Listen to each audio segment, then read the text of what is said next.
Hello my spooky friends. Today is part 2 of my Victorian Halloween. This is another collaboration with Tarnished Treasures.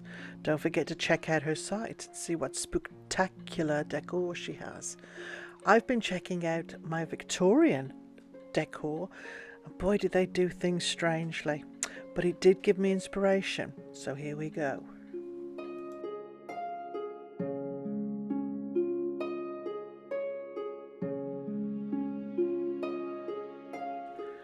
Yep, I absolutely had flashbacks for the birds. I was terrified of that movie when I saw it. If you haven't seen it, check it out. Or not, because it is frightening. Regardless of which, I picked these up from Amazon. I'll link them in the description. They came in 2 styles, with a cage and without the cage. They are cardboard with black glitter and little strings. I cut all the strings off, and they have little stickies that you can stick them to the walls and the windows. This skeleton head was just something that I'd printed off years ago. I decoupaged it to a board and then I just put it in that frame. The owl skeleton was from the dollar store. I've had that for many years and I just added the glitter to the eyes and like how that turned out.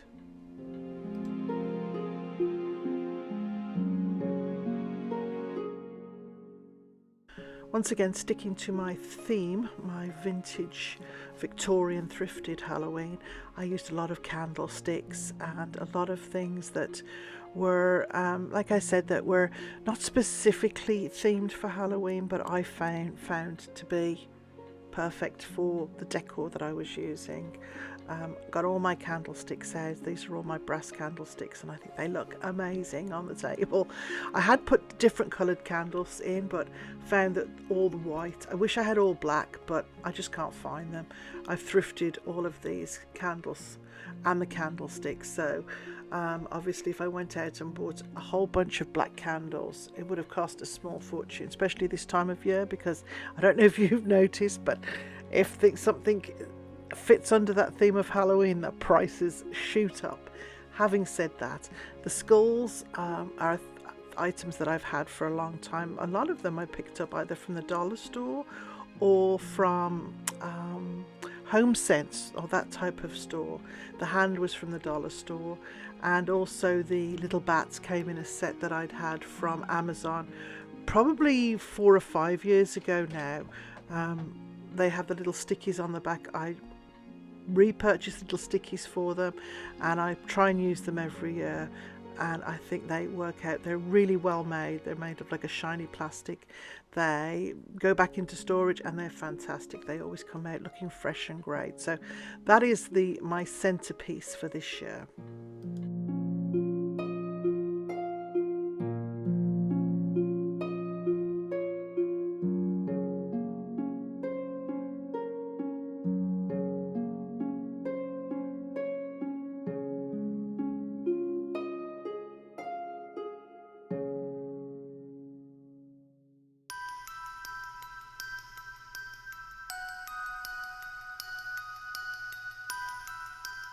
The little black owl sits on top of the grandfather clock and watches us in the living room while the crows gather round the fireplace.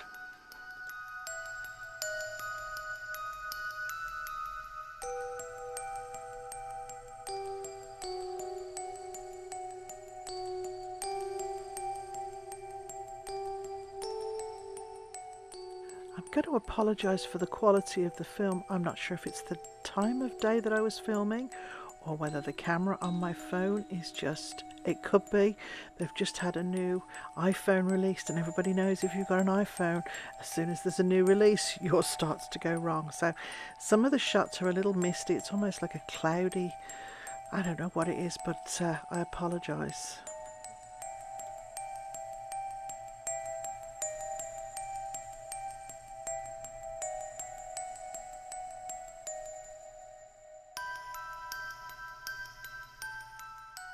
Here's that little craft I made last week. You know how easy that was.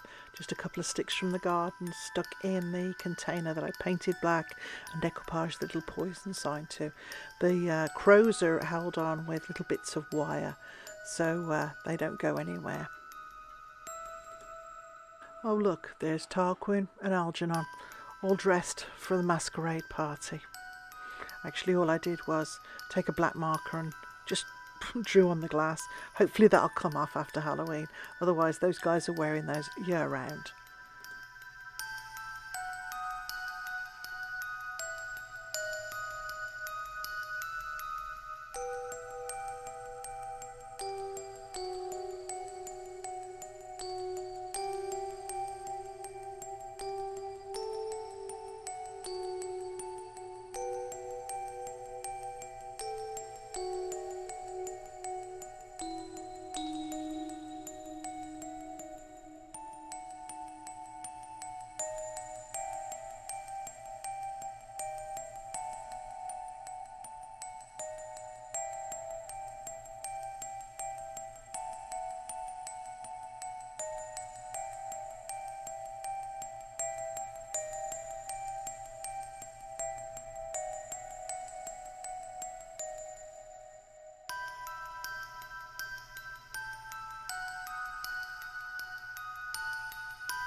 This little castle actually always takes pride of place.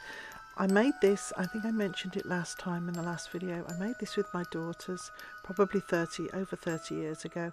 We were, when they were little, one Halloween we used to do lots of craft things together, and that was on a little English show that we used to watch. It used to be on Canadian television called Art Attack, and we used to love it, and that's one that I've kept for many years. Always bring it out at Halloween.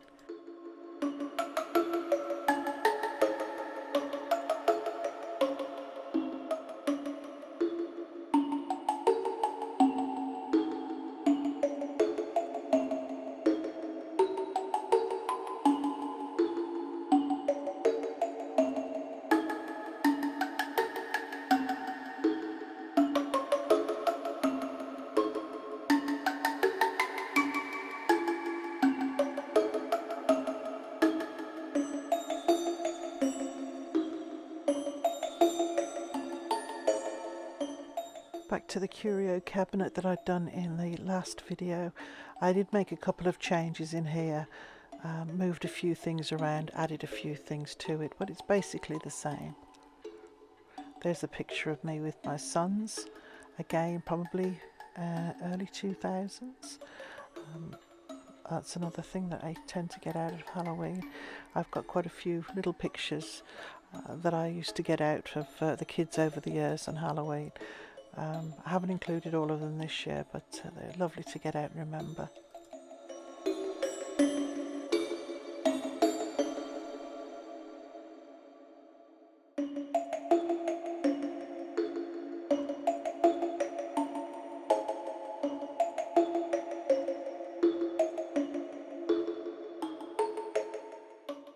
Into my beautiful hallway, and I just love how these bats are set off against the very light pink walls. I think it just looks lovely. So pleased with how this turned out.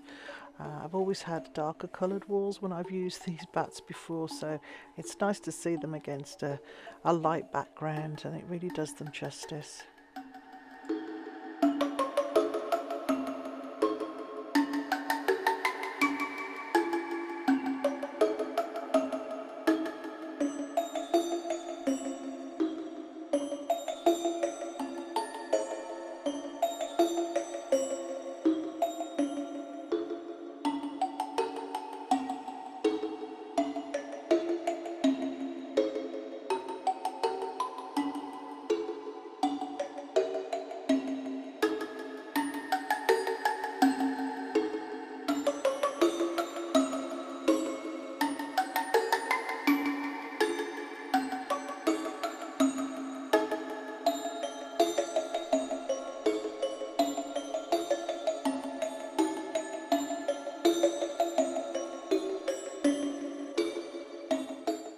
If you look carefully, you'll see in the reflection of the mirror my new doors.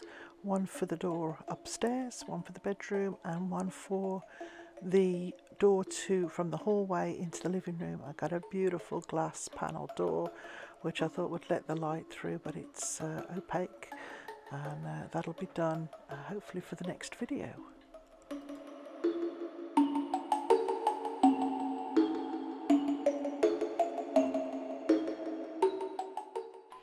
The feather boa that I've used on the stairs was one that I'd had wound around a wreath that I used to use on my front door, and I just unwound it and wrapped it around the staircase and threaded through the little twinkle lights, and I'm very pleased with how it looks.